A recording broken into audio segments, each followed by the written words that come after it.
आज हम जो पढ़ने जा रहे हैं वो है अरिथमेटिक प्रोग्रेशंस का जो नेक्स्ट वीडियो होगी। एक वीडियो में हमने क्या देखा, जो बेसिक कॉन्सेप्ट्स थे जो रिक्वायर्ड थे 4.1 एक्सरसाइज को 5.1 एक्सरसाइज को सॉल्व करने के लिए।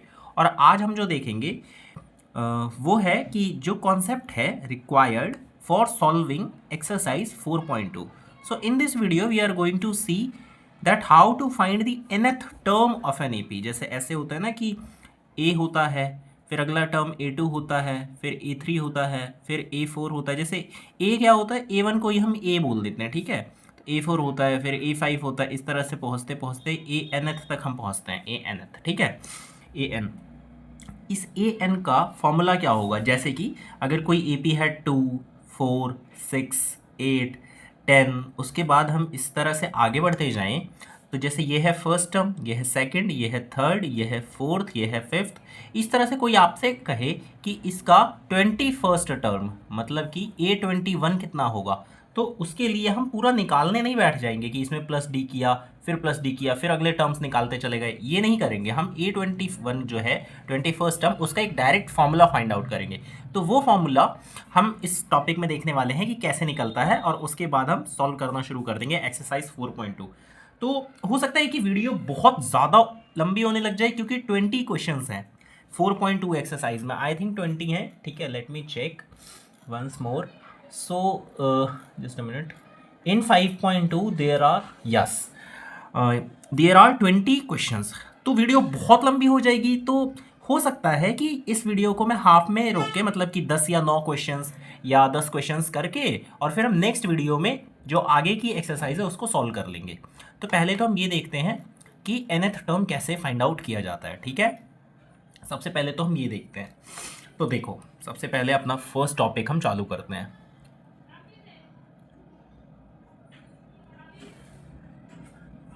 So the first topic is कि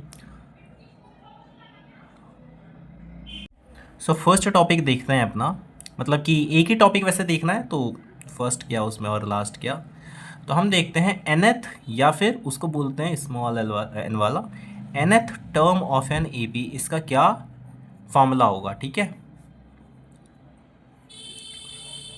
ओके, तो देखो आसान वाले तरीके से करेंगे हम, फालतू के बहुत बड़े बड़े प्रूफ्स में क्यों जाए, ठीक है। ऑल्दो वो भी किया जा सकता है, बट अननेसेसरली चीज़ों को कॉम्प्लिकेटेड क्यों करना है। तो देखो हमारी एपी क्या होती है, जनरली हमारी एपी क्या होती है, हमारी एपी होती है A1, यहाँ पे होता है A1, फिर होता है A2, फिर होता है A3, देन होता है A4, देन होता है A5, देन A6, इस तरह से होता है, ठीक है।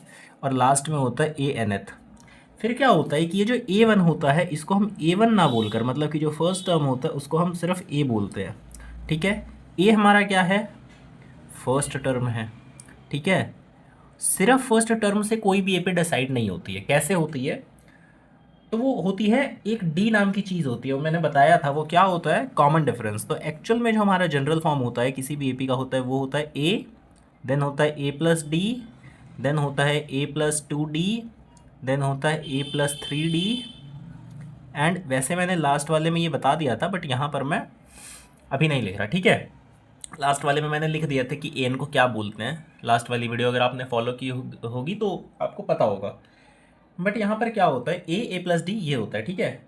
इसमें जो ये जो डी नाम की चीज़ है, डी, ये क्या है, ये जो डी है वो क्या है, डी होता है कॉमन डिफरेंस, ठीक है।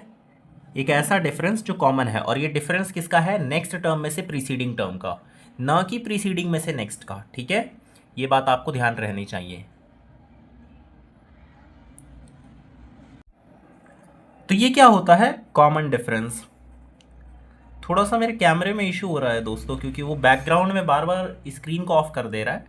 दैट्स वाई ये बीच में ब्रेक आ रहा है, ठीक है, वीडियो के बीच में, क्योंकि वो ऑफ कर दे रहा है। So I am going to settings and change कि किसी तरह से वो ऑन रहे, बिकॉज मेरे को कॉपी को मूव करना होता है, तो मुझे दिखना चाहिए कि कैमरे में क्या दिखाई दे रहा है इस वक्त, ठीक है। तो ये कॉमन डिफरेंस है।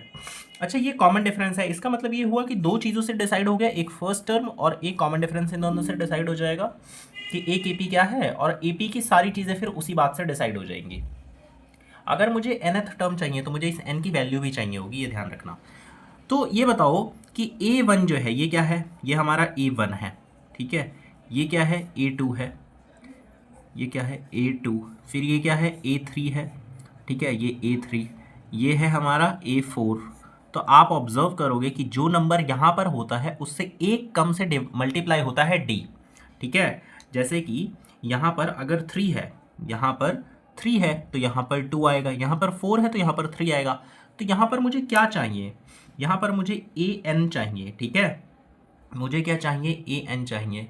तो AN चाहिए, तो अगर यहाँ हर जगह A प्लस होता है तो यहाँ पर भी A प्लस होगा, ठीक है, A प्लस होगा।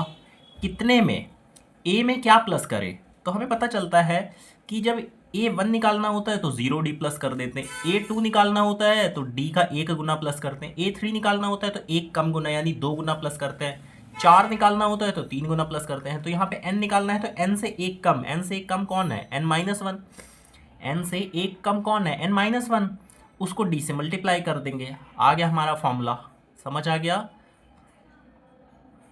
ठीक है।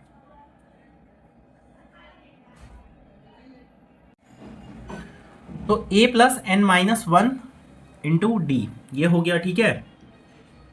इस तरह से हमने देख लिया कि यहाँ पर N-1 इंटू डी आएगा। अब मैं उसको बिल्कुल एक्सप्लेन करता हुआ बिल्कुल प्रूफ में ले जाऊँ वो अननेसेसरी है, ठीक है। अगर आप कमेंट्स में बहुत बार बोलोगे या मतलब काफ़ी बोलोगे तो मैं वो भी बता दूंगा। बाकी अब हम चलते हैं एक्सरसाइज को सॉल्व करने।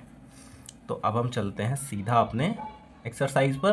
देखो बहुत तरह के क्वेश्चंस हैं, इसलिए मैं यहाँ पर एक एक करके उन क्वेश्चंस को नहीं डिस्कस कर रहा हूँ। जैसे एक क्वेश्चन एक तरह का है, फिर अगला क्वेश्चन अलग तरीके का है, इसलिए हम सीधा जब एक्सरसाइज करेंगे तो वहीं पर मैं आपको समझा भी दूंगा और वहाँ पर आपको क्लियर भी हो जाएगा, ठीक है। Solving exercise, I am sorry दोस्तों, ये 4.2 नहीं है, ये 5.2 है, ठीक है। ये 4.2 नहीं है, ये 5.2 है। Solving exercise 5.2। तो सबसे पहला क्वेश्चन करते हैं हम, ठीक है। और अगर ज़्यादा इजी होंगे क्वेश्चंस तो वो आप खुद ही कर पाओगे, कर लोगे, ठीक है। First question, first part.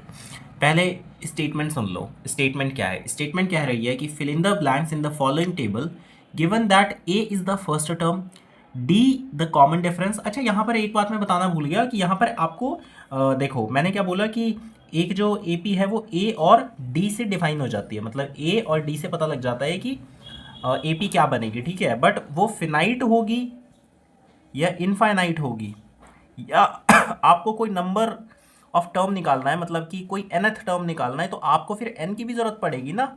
Otherwise आप कैसे पता करोगे कि कौन सा टर्म निकालना है, तो आपको n की भी ज़रूरत पड़ेगी। तो वही 3 वेरिएबल्स होते हैं इस फॉर्मूले में, A, N और D, ठीक है। अब हम फर्स्ट क्वेश्चन कर रहे थे। क्वेश्चन में बोला गया है fill in the blanks in the following table given that A is the first term, D the common difference and D nth term of an AP। तो देखो वैल्यूज़ दी हैं हमें, ठीक है। तो लिखते हैं क्या क्या हमें गिवन है। फर्स्ट पार्ट में हमें गिवन है A दिया है हमें 7, D दिया है हमें 3 और N मतलब कि जो nth टर्म निकालनी है हमें, N जो है वो दिया है 8। वी नो हम क्या लिखेंगे, हम क्या लिखेंगे कि वी नो कि जो AN होता है, AN उसका मैंने फॉर्मूला अभी बताया कि AN इज इक्वल टू कितना होता है, AN इज इक्वल टू होता है A plus N-1 into D। अब यहाँ पर वैल्यूज पुट कर दो। दिस इम्प्लाइज कि A जो 8 होगा, N की जगह हमें क्या निकालना है, 8 तक टर्म निकालना है, तो यहाँ 8 लिखेंगे। A की जगह 7 प्लस N की जगह 8 है, ठीक है, -1 और फिर D is equal to 3 is equal to क्या हो गया 7 प्लस 8 - 1 होता है 7 इंटू 3, ठीक है, इज इक्वल टू 7 21 प्लस 7 28, ठीक है। ये आ जाएगा हमारा आंसर। सेकंड पार्ट देखो, सेकंड पार्ट में हमें क्या क्या दिया हुआ है देखो। सेकंड पार्ट में हमें दिया है गिवन A की वैल्यू हमें दी है -18। सब न्यू NCERT में के हिसाब से मैं कोर्स कवर कर रहा हूँ, तो आप न्यू NCERT की जो बुक है उसको रेफ़र करिएगा वीडियोस को देखते हुए, ठीक है। -18। D की वैल्यू हमें फाइंड आउट करनी है। यहाँ पे हमें क्या फाइंड आउट करना था, AN फाइंड आउट करना था। यहाँ पर हमें D की वैल्यू फाइंड आउट करनी है, ठीक है। तो बाकी के और क्या क्या देगा, देखो 4 चीज़ें होती है ना। फॉर्मूला क्या होता है हमारा, AN is equal to A plus N-1 D। तो ए है, एन है, डी है और एनएथ है। तो 4 चीज़ें पता होनी चाहिए, 4 चीज़ें होती हैं, तो हमें 3 पता होंगी तो हम कोई भी एक निकाल सकते हैं इक्वेशन को सॉल्व करके। तो यहाँ पे हमें क्या दिया है, ए इज इक्वल टू -18 दिया है, डी हमें निकालना है क्योंकि वो फिल इन द ब्लैंक है, एन इज इक्वल टू 10 है और एनएथ इज इक्वल टू 0 है। सो वी नो, हम क्या लिखेंगे कि हमें पता है, क्या पता है हमें कि ए एन की जो वैल्यू होती है वो कितनी होती है, ए एन की जो वैल्यू होती है वो होती है A plus N minus 1 into D, ये होती है ए एन की जगह क्या डालोगे, 0। दिस एम्प्लाइज, देखो ए एन की वैल्यू पुट करो 0 इज इक्वल टू ए की वैल्यू पुट करो -18 प्लस एन की वैल्यू पुट करो 10 और -1 और डी की वैल्यू पुट करो। तो डी की वैल्यू तो हम डी ही मानेंगे क्योंकि हमें डी ही निकालना है, तो डी की जगह हमने डी रख दिया। इसका क्या मतलब हुआ, ये 0 है, ये -18 है, -18 को इधर लेके, देखो हमें डी निकालना है ना, तो हमें सारे टर्म्स को मतलब डी से दूर लेकर जाना पड़ेगा, तभी तो डी अकेला बचेगा, उसकी वैल्यू फाइंड आउट कर पाएंगे हम। तो पहले -18 को इधर भेजे तो +18 हो गया, +18 इज इक्वल टू 10 - 1 होता है 9 और डी का डी। दिस इम्प्लाइज कि डी इज इक्वल टू, देखो यहाँ 18 हो जाएगा और यहाँ 9 मल्टीप्लाई में है तो यहाँ डिवाइड में हो जाएगा, तो आंसर कितना आ जाएगा, 2 आ जाएगा। तो डी की वैल्यू कितनी है, 2 है, ठीक है। जैसे यहाँ पर A8 की वैल्यू 28 थी, ठीक है। अब आई थिंक बाकी के सारे क्वेश्चंस आप खुद ही कर सकते हो, एक इक्वेशन को कैसे सॉल्व करना है मैंने बता दिया, बाकी आप खुद ही समझदार हैं और आप खुद कर लोगे। तो थर्ड पार्ट, इसमें टोटल 5 पार्ट्स हैं, ठीक है। तो थर्ड पार्ट जो है उसको कराने का कोई मतलब नहीं है। फोर्थ पार्ट जो है पॉइंट्स में है बट कोई बात नहीं, वो भी आप कर लोगे। और फिफ्थ जो है वो डेसिमल्स में है, वो भी आप कर लोगे। तो ये तीनों आप खुद ही कर लोगे, डू इट योरसेल्फ मैंने लिख दिया है, ठीक है, ट्राई योरसेल्फ। हम सेकंड क्वेश्चन पे चलते हैं। सेकंड क्वेश्चन क्या है, देखो सेकंड क्वेश्चन में बोलता है choose the correct choice in the following and justify. मतलब कि एक क्वेश्चन है, फर्स्ट 2 पार्ट्स हैं। फर्स्ट पार्ट में बोलता है 30th term of the AP is AP 10 7 4 is this, ठीक है।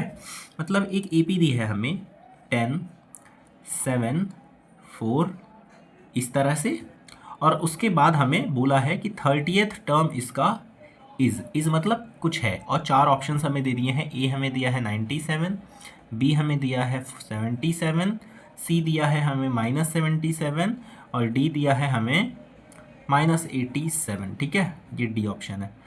तो आई थिंक आप 30th टर्म इसमें फाइंड आउट कर लोगे। देखो मैं बता देता हूँ, देखो हमने फर्स्ट क्वेश्चन में भी काफ़ी ऐसी चीज़ें करी, जैसे ए की वैल्यू दी है, ए की वैल्यू दी है, डी की वैल्यू दी है, तो एन की वैल्यू फाइंड आउट करना या एनएथ की वैल्यू फाइंड आउट करना। 3 चीज़ें दी होंगी, चौथी चीज़ें हमें फाइंड आउट करनी है। फॉर्मूला हमारा मैं फिर से बता देता हूँ, फॉर्मूला है हमारा A nth is equal to A plus n minus 1 D. यही हमारा गोल्डन फॉर्मूला है जो यूज़ होगा इस पूरी की पूरी एक्सरसाइज में। पूरी एक्सरसाइज में यही फॉर्मूला सिर्फ यूज़ होगा, तो इसको आप ध्यान रखो।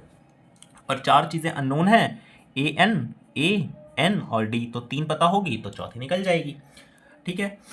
तो ये वाला फॉर्मूला, अब ये वाला AP है, ठीक है। इस AP के अंदर जो A है उसकी वैल्यू कितनी है, फर्स्ट टर्म क्या है 10 है, D जो है कॉमन डिफरेंस वो कैसे निकलेगा, अगले में से पिछला माइनस करके, तो 7 - 10 is equal to how much, -3। तो A आपको पता लग गया, D आपको पता लग गया। 30th टर्म निकालना है तो n इज इक्वल टू 30 है। अब आप n इज इक्वल टू 30 है, अब आप an का फॉर्मूला पुट करो और वैल्यू फाइंड आउट कर लो, ठीक है, और फिर अपना ऑप्शन टिक मार्क कर दो, हो जाएगा। सेकंड क्वेश्चन का जो गिवन AP है वो थोड़ा सा फ्रैक्शन में है, हालांकि उसको भी देख लेते हैं, बिल्कुल सिमिलर क्वेश्चन है। कह रहा है कि -3 फिर -1/2 then 2 and then this, got it. इसका हमें 11th टर्म फाइंड आउट करना है। क्या फाइंड आउट करना है, 11th टर्म। थोड़ा गले में प्रॉब्लम है और दिल्ली की हवा है, तो थोड़ा कॉपरेट करना दोस्तों, ठीक है। -3 -1/2 एंड देन 2, और इसका हमें 11th टर्म फाइंड आउट करना है। तो कैसे फाइंड आउट करेंगे, देखो सबसे पहले हम A लिखते हैं। A क्या होता है, फर्स्ट टर्म होता है, तो -3 हो गया। फिर हम लिखेंगे D क्या होता है, नेक्स्ट टर्म में से पहले वाली टर्म को माइनस कर देते हैं, उससे पिछले वाली टर्म को, ठीक है। तो हमारा चाहे तुम 2 में से -1/2 को माइनस कर लो, चाहे -1/2 में से -3 को माइनस कर लो, सेम रहेगा, क्योंकि उसने पहले ही बोला है कि ये AP है। AP है मतलब चाहे इसमें से माइनस करो इसको, चाहे इसमें से माइनस करो इसको, D तो सेम ही रहना है। तो माइनस हाफ, माइनस कितना माइनस करना है, -3 को माइनस करना है, आ गया, is equal to minus half plus 3। तो देखो ये जब तुम सॉल्व करोगे तो 5/2 आएगा, ठीक है।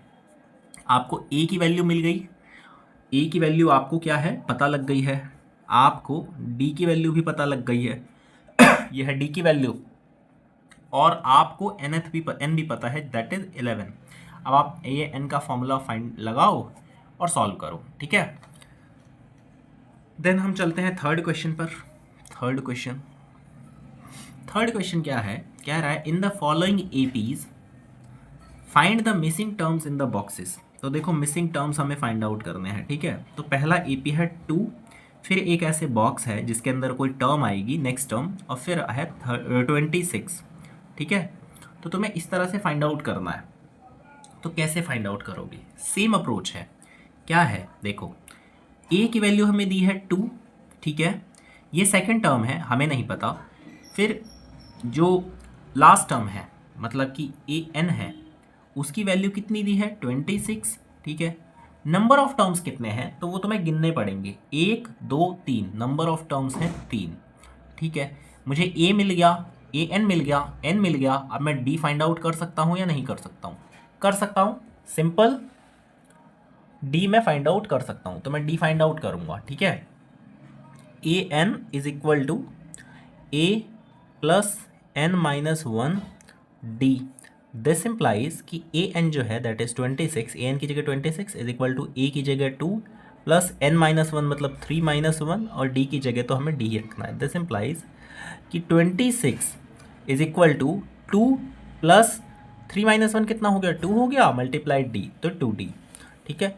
दिस इम्प्लाइज कि जो 2d है इज इक्वल टू कितना होगा, ये 26 में से -2 करेंगे तो 24 हो जाएगा। दिस इम्प्लाइज कि d कितना होगा, देखो अब मैं थोड़ा सा बीच के जो बच्चों वाली चीज़ें होती है उसको हल्का स्किप कर रहा हूँ, ठीक है।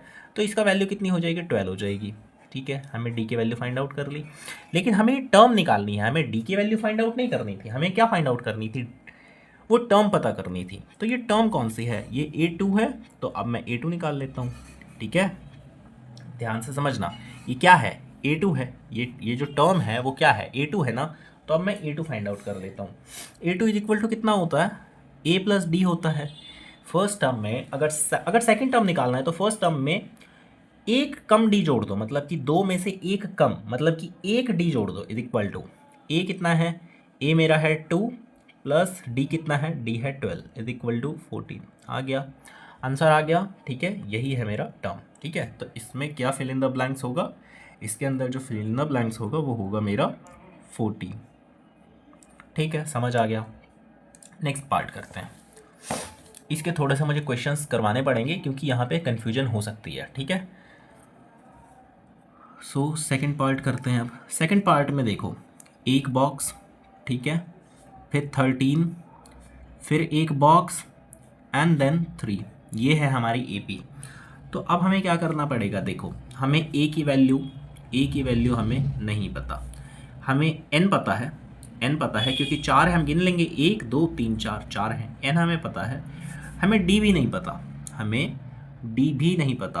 अब ये क्या हो गया, एनथ हम क्या करेंगे, हम लास्ट टर्म जो है, चलो मान लिया हमने A4 की वैल्यू पता है हमें, ठीक है। A4 मतलब लास्ट टर्म जो होता है वो है A4, ठीक है, क्योंकि ये दूसरा है, तीसरा है, चौथा है, तो A4 is equal to A plus A4 is equal to 3, ये हमें पता है। बट हमारा काम तो 2 से चलेगा नहीं।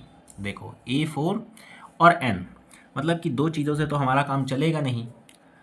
उस इक्वेशन में हम 2 चीज़ें वो करेंगे, पुट करेंगे, तो हमें नहीं पता चलेगा बाकी की 2 वैल्यूज़। तो हमें क्या करना पड़ेगा, देखो इस क्वेश्चंस में क्या करना पड़ता है, इसके अंदर ये करना पड़ता है, A2 है ये और ये है A4, ठीक है।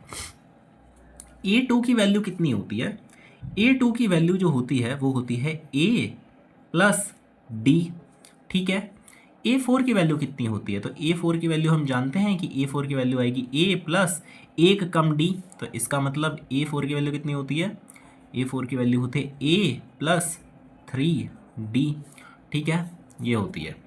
तो अब ध्यान से देखो कि हियर लिखो A2 is equal to 13, is equal to A plus d, ये हमें पता लग गया, ठीक है। और A4 is equal to 3 is equal to A plus 3D। अब ध्यान से देखो, सिर्फ इतने को देखो, क्या दिखाई दे रहा है, दो लीनियर इक्वेशंस दिख रही हैं क्या, एक ये लीनियर इक्वेशन, एक ये लीनियर इक्वेशन। और क्या हमने ये भी पढ़ा है कि दो लीनियर इक्वेशंस को हम सॉल्व कर सकते हैं, कैसे सॉल्व कर सकते हैं, तो उसके देखो तीन मेथड्स होते हैं, मतलब तीन क्या, बहुत न्यूमरस मेथड्स होते हैं, बट तीन मेथड्स हमें पढ़ाए जाते हैं। एक होता है सब्स्टिट्यूशन मेथड, कुछ याद आ रहा है, कुछ ध्यान आ रहा है, एक होता है सब्स्टिट्यूशन मेथड, एक होता है एलिमिनेशन मेथड, ठीक है, और एक और होता है, आई थिंक न्यू एनसीईआरटी में पता नहीं है या नहीं है, बट पिछले में तो था, एक होता है क्रॉस मल्टीप्लिकेशन मेथड, ठीक है, एक ये भी होता है। तो ये तीन मेथड्स होते हैं। तो अब देखो क्या करना पड़ेगा, आप कोई भी मेथड जो भी आपको आता हो वो आप अप्लाई कर सकते हो, बट मैं प्रेफर करता हूँ कि इसमें बेस्ट काम जो करता है वो होता है एलिमिनेशन मेथड। एलिमिनेशन मेथड में क्या करना पड़ता है हमें, एलिमिनेशन मेथड में अगर ध्यान आ रहा होगा तो हमें एक वेरिएबल के कोफिशिएंट्स को सेम करना पड़ता है। जैसे कि मान लो 12 is equal to 2x plus 4y है, और 13 is equal to 3x plus 2y है, ये है। अब देखो ये दोनों इक्वेशन सेटिस्फाई करेंगी, आंसर निकलेगा नहीं निकलेगा वो मैं नहीं जानता हूँ, मैंने रैंडमली दो इक्वेशंस ले लिए हैं। बट मान लो ये दो इक्वेशंस लीनियर इक्वेशंस है और ये एलिमिनेशन से अगर मुझे सॉल्व करने हैं तो मुझे क्या करना पड़ेगा, या तो x का कॉफिशिएंट सेम करना पड़ेगा दोनों में, या y का करना पड़ेगा। तो मुझे लग रहा है कि यहाँ पे y का करना आसान है, इस पूरी इक्वेशन को 2 से मल्टीप्लाई करेंगे तो इधर आ जाएगा 26, ठीक है, दिखाई दे रहा है, 2 तिये 6x आ जाएगा इधर, और 2 दूनी 4y आ जाएगा। तो ये 4y मतलब यहाँ पर भी y का 4 और यहाँ पर भी y के पास 4 है, तो अब ये क्या हो जाएगा, सॉल्व हो जाएगा। यहाँ पर क्या फ़ायदा है, हमारे पास a तो हमेशा अकेला ही रहेगा, नंबर तो आता है d के साथ, तो a सीधे सीधे कट आउट कट हो जाएगा, मतलब कि कैंसिल आउट हो जाएगा। तो कैसे करेंगे हम करेंगे अप्लाइंग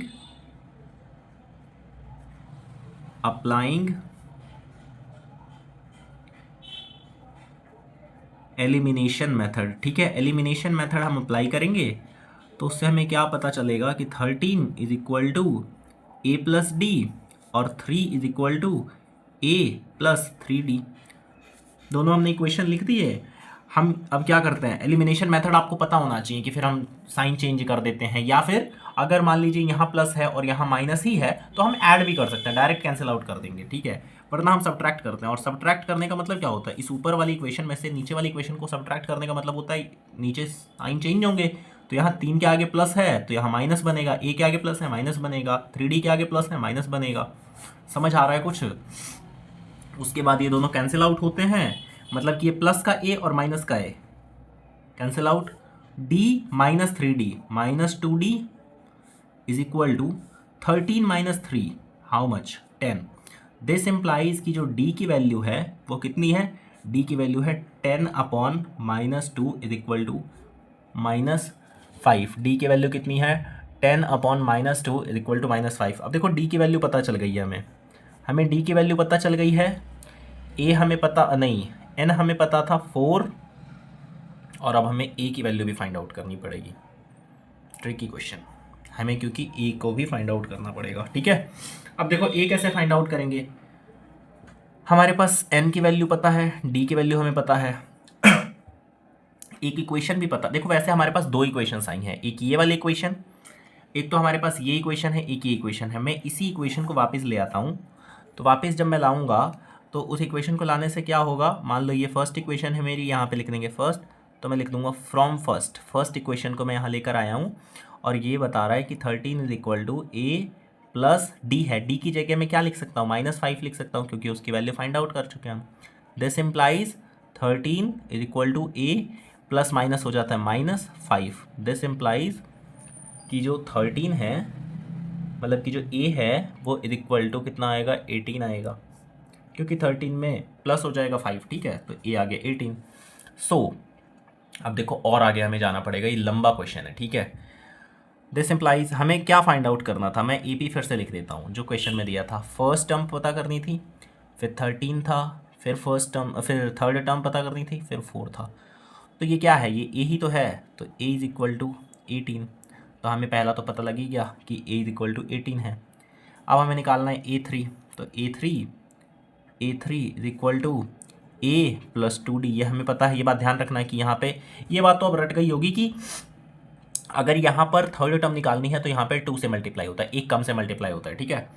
तो इक्वल टू ए की वैल्यू कितनी है 18 है, प्लस 2d की वैल्यू कितनी है -5 is equal to 18 minus 10 is equal to 8।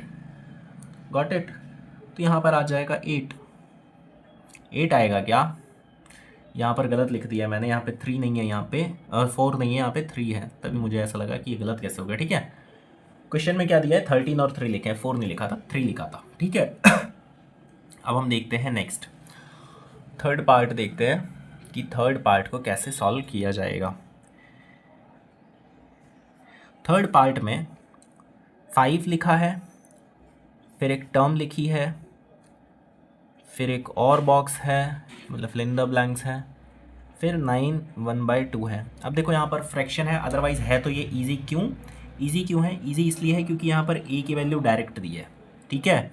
और ये है A4, ये फोर्थ टर्म है, मतलब यहाँ पर ए की वैल्यू दी है, ये रही ए की वैल्यू, और ये है A4, और A4 इज इक्वल टू क्या होता है A+3D होता है, A+3D। तो A4 इसका मतलब A4 क्या है हमारा 9/2 है, 9.5 है, इज इक्वल टू ए की वैल्यू डाल दो 5 प्लस 3, डी की जगह डी रहने दो क्योंकि डी हमें फाइंड आउट करना है। दिस इम्प्लाइज, अब मैं यहाँ लिख देता हूँ, ठीक है।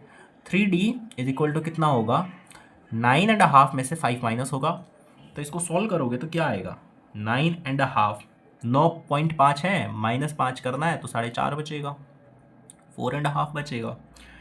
फिर d इज इक्वल टू कितना बचेगा, अब देखो ये इसको मिक्स्ड फ्रैक्शन को सॉल्व करना पड़ेगा, 4 दूनी 8 1 9/2, ठीक है। इसको डिवाइड करना है 3 से, क्योंकि ये 3 इधर डिवाइड में आ गया, तो d की वैल्यू कितनी आएगी 9/2। अब इसको कैसे सॉल्व करते हैं वो सब आना चाहिए आपको, 3/1 है तो फिर ये डिवाइड में है, तो इसका मतलब एक तरह से यहाँ पर डिवीजन है। अब देखो ये सब आना चाहिए, ठीक है, तो वो सब मैं नहीं बताऊँगा, ये 1/3 हो जाएगा क्योंकि यहाँ डिवीजन था, यहाँ पे क्या था 9/2 डिवीजन था यहाँ पर 3/1 का, तो मल्टीप्लाई हो जाता है, ये रेसिप्रोकल हो जाता है, इतना बात आपको पता होना चाहिए। तो 1 ये 3, तो d की वैल्यू कितनी हो गई 3/2 हो गई, ठीक है। d की वैल्यू तुम्हें पता है, a की वैल्यू तुम्हें पता है, अब तुम A2 तो फाइंड आउट कर ही लोगे, A2 फाइंड आउट कर ही लोगे और A3 फाइंड आउट कर ही लोगे, तो ये चीज़ अब आप स्वयं कर लोगे, डू इट योरसेल्फ, ठीक है। Okay, now next is what, next ये है कि अब आएगा फोर्थ पार्ट है -4, देन एक फिल इन द ब्लैंक्स है, मतलब बॉक्स है, देन अगेन एक बॉक्स है, एक अगेन बॉक्स है, एक अगेन बॉक्स है, और देन आएगा 6।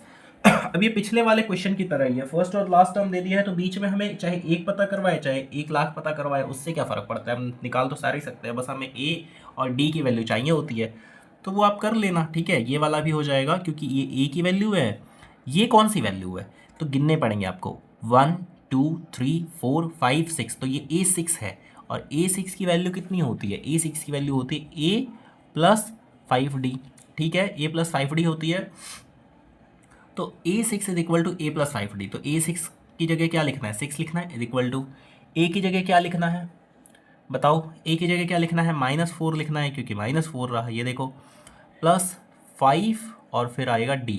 अब D की वैल्यू आप फाइंड आउट कर लो, ठीक है। अब देखो ये बहुत सिंपल चीज़ें हैं, ये नहीं करवाने लायक चीज़ें हैं, ठीक है। D की वैल्यू आप फाइंड आउट कर लोगे, फिर A2 की वैल्यू भी फाइंड आउट कर लोगे, वो हो जाएगा A+D, D आपको पता है, ये आपको पता है। फिर A3 आप फाइंड आउट कर लोगे, वो है A+2D, तो D का 2 गुना करना, उसमें A जोड़ देना, फिर A4 पता कर लोगे, A5 पता कर लोगे, और सारे फिल इन द ब्लैंक्स कर दोगे, आप सारे बॉक्स फिलअप कर दोगे। नेक्स्ट पार्ट करते हैं, फिफ्थ पार्ट क्या है, देखो फिफ्थ पार्ट है, अच्छा ये थोड़ा इंटरेस्टिंग है क्योंकि फर्स्ट टर्म नहीं दी है, मतलब वो एलिमिनेशन वाला करना पड़ेगा। 38, फिर एक बॉक्स है, फिर एक बॉक्स है, अगेन एक बॉक्स है, एंड देन है -22। तो यहाँ पर भी देखो A2 हमें दिया है, मतलब कि हमें A+D दिया है, A+D की वैल्यू कितनी है 38 है, ठीक है। और यहाँ पर हमें A6 दिया है, गिन के देख लो A6, ठीक है, is equal to a plus 5d होता है, तो ये भी हमें पता है, इज इक्वल टू हमें -22 दिया है। अब हम अपना एलिमिनेशन चालू करते हैं। a प्लस, चलो ये वाला पहले लिख लेता हूँ मैं, ठीक है, सो दैट कि जब मैं 5d में से d को माइनस करूँगा तो 4d बचा रह जाएगा। हालांकि कोई ज़रूरी नहीं है, आप किसी को भी ऊपर रखो किसी को भी नीचे रखो, कोई फ़र्क नहीं पड़ता। And then a plus d is equal to 38, ठीक है। साइन चेंज करेंगे, क्यों? क्योंकि जो हमारा वो वेरिएबल है जिसके कॉफिशिएंट सेम है उसके सामने जो साइन है वो दोनों सेम है, यहाँ भी प्लस है यहाँ भी प्लस है, तो हमें एक का बदलना पड़ेगा। तो बदलेंगे तो हम माइनस कर देंगे, तो बदल दिया हमने, डी वाले को भी माइनस कर दिया, 38 वाले को माइनस कर दिया। ये क्या हो गया? कैंसिल आउट हो गया, क्योंकि ये प्लस का ही था ये माइनस का ही था। ये 5d है ये माइनस d है, ये हो गया 4d, दिखाई नहीं दे रहा होगा आप, ये हो गया 4d, ठीक है, ये हो गया 4d इज इक्वल टू, अब -22 और -38 ये हो जाता है -60। तो इसका मतलब d की वैल्यू कितनी हो गई? -60 डिवाइडेड बाय 4 है ना, हाँ, इज इक्वल टू -15, ठीक है। d की वैल्यू फाइंड आउट कर लिया आपने। आप अब a की भी वैल्यू फाइंड आउट कर लो। कैसे करोगे? एक इक्वेशन से कर लो, जो इक्वेशन सस्ता सा हो, जो आसान सा दिख रहा हो, ठीक है। a प्लस डी वाला मुझे आसान दिख रहा है तो मैं उसी का यूज़ करूँ, मैं क्यों 5d और 6d में खेलने जाऊँ, मैं तो इसी में कर लूँगा, ठीक है। जब भी मैं बोलता हूँ कि मैं कर लूँगा, इसका मतलब कि वो तरीका आसान है, मेरे कहने का मतलब होता है वो तरीका आसान है, फालतू में इधर उधर नहीं घूमोगे तो बेटर है, ठीक है। तो a प्लस डी, अब देखो यहाँ से क्या पता चलता है हमें, a प्लस डी की वैल्यू कितनी है? -15 इज इक्वल टू 38। तो a is equal to 38 and ये प्लस माइनस मिला के सिर्फ माइनस बचा होगा, ठीक है। देखो ये माइनस और ये प्लस, इन दोनों को जब हम कंबाइन करेंगे तो यहाँ माइनस होगा, वो उधर जाके प्लस का हो जाएगा, तो प्लस का 15 is equal to I think 8 × 13 53 हो जाएगा। तो दिस इज a की वैल्यू। अब मैंने आपको दोनों वैल्यूज़ निकाल के दे दी है, अब आप खुद कर लोगे। d की वैल्यू ये रही, a की वैल्यू ये रही, ये a लिखा है मैंने, ये ध्यान रहे, ये a लिखा है, ठीक है। तो आप a1 निकालो, चाहे a3 निकालो, चाहे a4 निकालो, 5 निकालो, a5, जो भी निकालना है निकालते रहो, उससे फ़र्क नहीं पड़ता, a और d हमें चाहिए होता है सिर्फ, ठीक है। अब देखो फोर्थ क्वेश्चन करते हैं। फोर्थ क्वेश्चन में क्या बोला जा रहा है, देखो ध्यान से। फोर्थ क्वेश्चन में कहा जा रहा है which term of the AP 3, 8, 13, 18 dash dash dash dash is 78। मतलब कि गिवन AP है हमारे पास, एक हमारे को AP दी है, गिवन AP इज, ये ब्लू पेन से ही लिखना चाहिए मुझे क्योंकि मैं सॉल्व कर रहा हूँ, ठीक है। Given AP is how much, क्या है वो? 3 है, फिर 8 है, फिर 13 है, फिर ऐसे डैश करके 78। और मान लो कि हो सकता है कि इसके आगे भी टर्म चल रही हो, हमें क्या पता कि ये फिनाइट है या इनफाइनाइट है, उसने तो सिर्फ ये बोला है कि 78 इसका कौन सा टर्म है, ये बता दो हमें। हो सकता है इसके आगे चल रहा हो ना चल रहा हो, बट ठीक है, हम नहीं भी लिखेंगे लिख भी देंगे तो कोई फ़र्क नहीं पड़ता। तो हमें a की वैल्यू पता है, a की वैल्यू है 3 क्योंकि a फर्स्ट टर्म होता है। d की वैल्यू भी हमें पता है, हम निकाल सकते हैं, 8 - 3 इज इक्वल टू हो गया 5। और हमें क्या पता है, हम मान लेते हैं, हमें देखो ये उसने बोला नहीं है कि ये फिनाइट है या इनफाइनाइट AP है, बोला नहीं है, लेकिन हम मान के चलते हैं कि ये फाइनाइट AP है, मतलब कि 78 पे ये रुक जाएगा, मतलब 78 ही ना हमारा nth टर्म है। लेट 78 बी द क्या? nth टर्म है। तो an की वैल्यू कितनी है? 78। तो ऐसी AP जिसमें 78 तक ही लिखा होगा, एक ऐसी AP, देखो यही वाली AP चल रही है, लेकिन सिर्फ 78 तक अगर होता तो कितने टर्म्स होते? तो मान लो 50 टर्म होते तो ये 50वां टर्म होगा, मान लो 60 टर्म होते तो ये 60वां होता, 20 टर्म होते तो ये 20वां होता। इस तरह से हमें फाइंड आउट करना है। तो मतलब बेसिकली हमें क्या फाइंड आउट करना है? इसका number of terms find out करना है। तो मतलब हमें n की वैल्यू ही तो फाइंड आउट करनी है। तो अब आप फॉर्मूला लगा दो, वी नो, अब आप फॉर्मूला लगा दोगे तो हो जाएगा an is equal to a plus n minus 1d। an की वैल्यू कितनी है? 78 है, इज इक्वल टू a की वैल्यू है 3 प्लस n की वैल्यू हमें निकालनी है n-1 और d की वैल्यू है 5, ठीक है। सॉल्व कर लेना, खुद हो जाएगा सॉल्व, ठीक है। Solve to find the answer. अब आप ये खुद ही सॉल्व कर लोगे। कमेंट्स में लिख देना अगर मैं ज़्यादा डू इट योरसेल्फ करता हूँ तो, देखते हैं कुछ और रास्ता निकालेंगे, ठीक है। इसको चलो सॉल्व कर देते हैं, एन वाली वैल्यू थोड़ी खतरनाक होती है। 78 माइनस, अब देखो सबसे पहले हमें मल्टीप्लाई वगैरह में नहीं की जाना होता, पहले हमें प्लस माइनस को सॉल्व कर लेना होता है। तो n-1 के साथ में मल्टीप्लाई हो रहा है 5, ठीक है। हम धीरे धीरे सॉल्व करते हैं, मतलब सबसे पहले एडिशन वगैरह उसको सॉल्व करते हैं कि एडिशन वगैरह हटा लिया, क्योंकि हमें इस n को अकेले करना है, बिल्कुल अकेले। जब तक वो बिल्कुल अकेले नहीं होगा कोई फायदा नहीं है, क्योंकि हमें n के वैल्यू चाहिए। तो बिल्कुल अकेले करते वक्त जो उसके साथ प्लस माइनस हो रहे हैं उनको पहले दूर किया जाता है। तो ये 3 प्लस हो रहा है इसके साथ, तो इसको पहले दूर करेंगे, ना कि इस 5 को दूर करेंगे। 5 को दूर करोगे तो गलत हो जाएगा। तो सबसे पहले हमें प्लस माइनस वाला दूर करना होता है। ये भी ध्यान रखना कि ये जो -1 है इसको दूर मत करने लग जाना। अगर इसको दूर करने लग गए तो वो उसके साथ ब्रैकेट में है, मतलब वो उसके साथ जुड़ा हुआ है, पूरा n के साथ जुड़ा हुआ है -1, तो उसको पहले नहीं करेंगे, ब्रैकेट वाले को लास्ट में करते हैं। भले ही वो प्लस हो, माइनस हो, डिवाइड मल्टी कुछ भी हो, ब्रैकेट लास्ट में होता है, ठीक है। तो सबसे पहले क्या सॉल्व होगा, ये 3 जाएगा तो 3 इधर आएगा, माइनस में हो जाएगा, इज इक्वल टू n-1 5, ठीक है। इसकी वैल्यू कितनी हो गई, 78 माइनस 3 की वैल्यू कितनी हो गई, 75 हो गई। अब देखो नेक्स्ट में, अब इसी स्टेप में अगला स्टेप भी लिख देता हूँ। अब भी ये -1 ज़्यादा जुड़ा हुआ है, ठीक है। ये n और -1 बहुत ज़्यादा घनिष्ठ मित्र हैं। ये -1 पहले नहीं जाएगा, अब 5 जाएगा। अब 5 इस n के साथ मल्टीप्लाई हो रहा है, n-1 के साथ, तो मल्टीप्लाई हो रहा है तो इधर आ गया डिवाइड में, इज इक्वल टू n-1, ठीक है। तो 5 और 75 ये कटेगा 15 पे कटा। दिस इम्प्लाइज की जो n-1 की वैल्यू है वो क्या है, 15। अब ये दोनों कितने भी घनिष्ठ मित्र हों, कुछ भी हो भाई, एक ना एक दिन तो दूर जाना ही पड़ेगा, भले ही लास्ट में जाए। तो अब ये -1 भी निकल के जाएगा, अभी तक तो ये मित्र थे लेकिन अब ये जाएगा, तो n इज इक्वल टू क्या हो जाएगा, -1 उधर जाके +1 हो जाएगा, तो ये 1 is equal to 6। This implies 78 क्या है, इज 16th टर्म है, ठीक है। ये हो गया अपना सवाल, मतलब कि आंसर निकल के आ चुका है, ठीक है। ये देख लो एक बार कि क्या हुआ था इधर, n-1 फिर n इज इक्वल टू 16, तो 78 इज 16th टर्म, ठीक है। 4th क्वेश्चन हम कर चुके हैं, अब हम करेंगे 5th क्वेश्चन।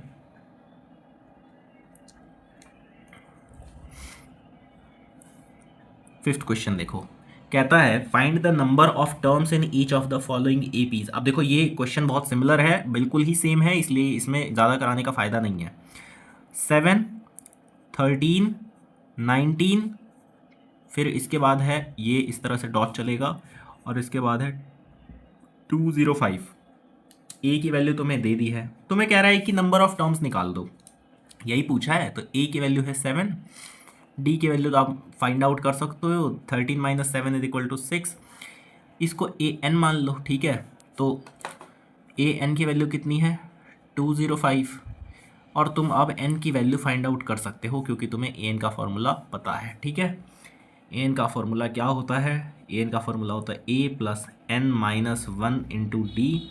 तुम्हें डी भी पता है, ए एन भी पता है, ए भी पता है, तो एन की वैल्यू तुम फाइंड आउट कर लोगे, वही नंबर ऑफ टर्म्स हो जाएगा, ठीक है। क्योंकि जैसे मान लो 205 है, अब वो 78th टर्म है, मान लो कि इसका आंसर निकल के आता है, चलो 50, एन की वैल्यू मान लो 50 निकल के आती है, तो ये 50th टर्म हुआ ना, एन की वैल्यू मान लो तुम्हारी निकल के आती है 50। इसका मतलब यहाँ क्या है, यहाँ 50 है, ये A50 है, A50 मतलब ये 50th टर्म है, ये 50th टर्म है, इसका मतलब इसमें 50 टर्म्स होंगे, समझ आ गया।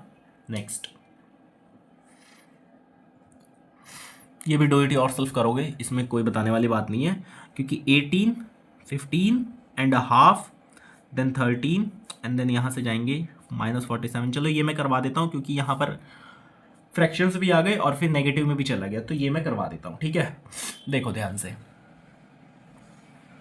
कैसे होगा ये क्वेश्चन में a इज इक्वल टू बोल रहा है 18 है, d इज इक्वल टू तुम निकाल लो। अब देखो 15.5 माइनस 18 करोगे तो भी फ्रैक्शन से तो तुम्हें डील करना ही पड़ेगा, 13 माइनस 15.5 करोगे तो भी जूझना ही पड़ेगा फ्रैक्शन से, तो कर लो किसी में भी। चलो 13 माइनस 15 कर लो, चाहे इसी में से कर लो, ठीक है। टीचर को ज़्यादा समझ में आता है कि पहले इसी में से करें, तो वो तुरंत कैच कर लेते हैं। So that I am avoiding 13 minus 15.5, I am going for 15.5 minus 18, got it.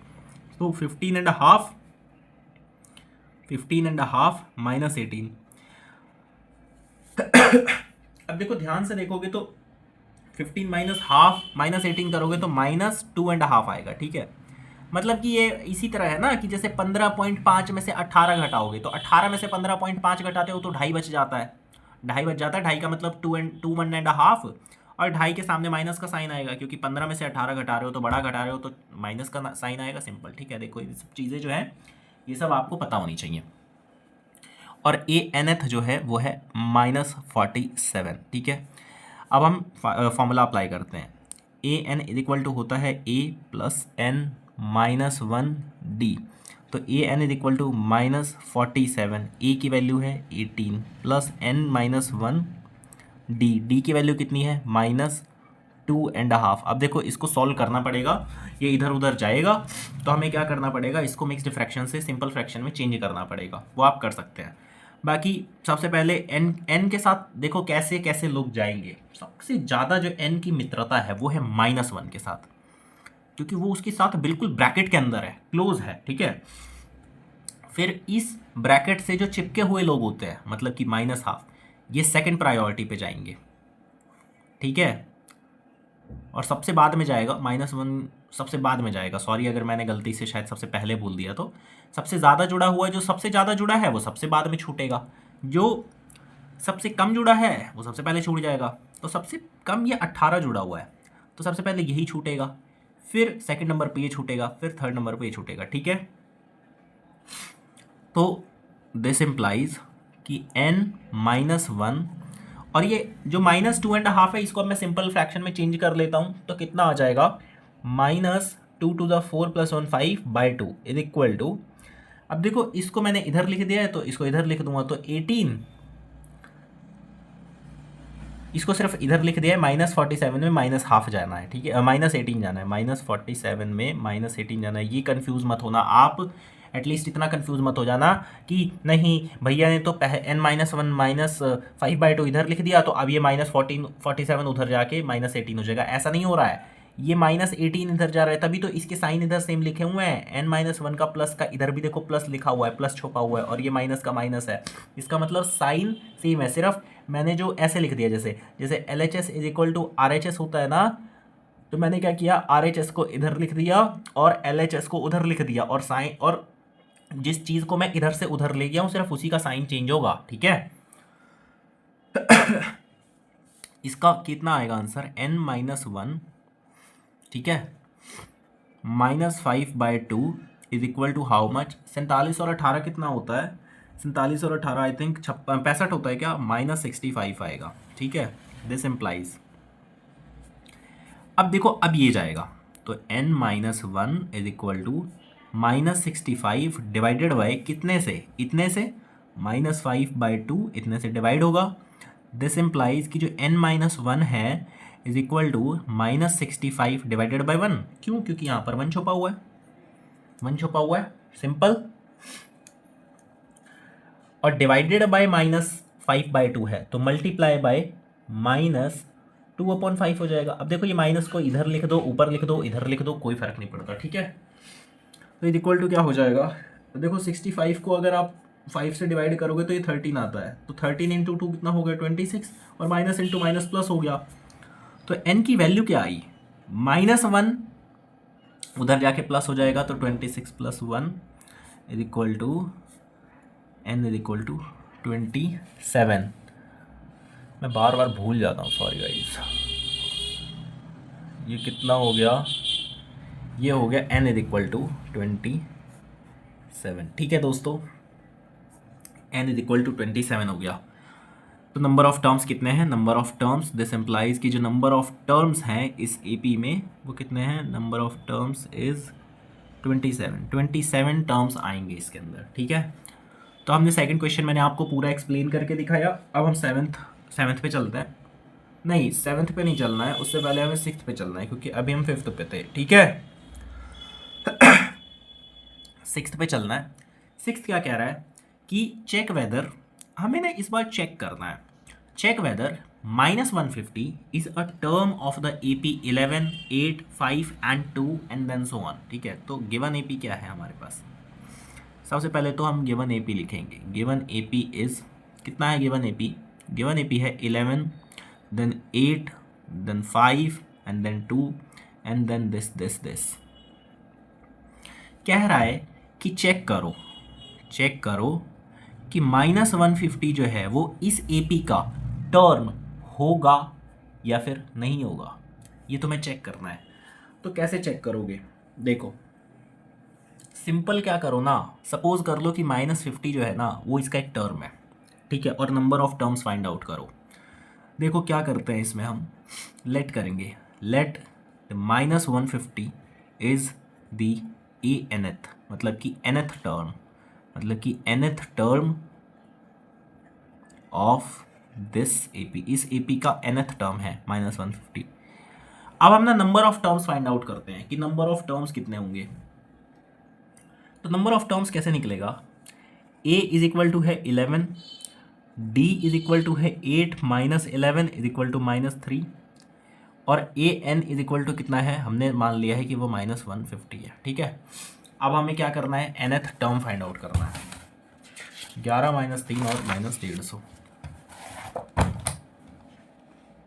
तो अब जो है an की वैल्यू हमने लिखा is equal to a plus n-1 d, an की वैल्यू -150 है, इज इक्वल टू a की value how much, I think it is -11 और 11 है, सो दिस इज 11, a की वैल्यू 11 प्लस n-1 d की वैल्यू है -3। अब n की वैल्यू फाइंड आउट करते हैं। देखो -150, ये जो 11 है सबसे पहले ये आएगा -11 is equal to n-1 into -3, ठीक है। तो ये हो गया -161। अब ये जो -3 है वो इधर आके डिवाइड में आएगा, क्योंकि ये -3 n-1 से क्या हो रहा है, मल्टीप्लाई हो रहा है, तो इधर आके डिवाइड होगा। तो -3 से डिवाइड हुआ है, इक्वल टू आया n-1, माइनस से माइनस खत्म हो गया। ये कितना हुआ 161, कितने से जाएगा, तो 3 × 5 = 15, ठीक है, 3 × 5 = 15, एक उधर गया, 3 × 3 = 9.66, ये आएगा।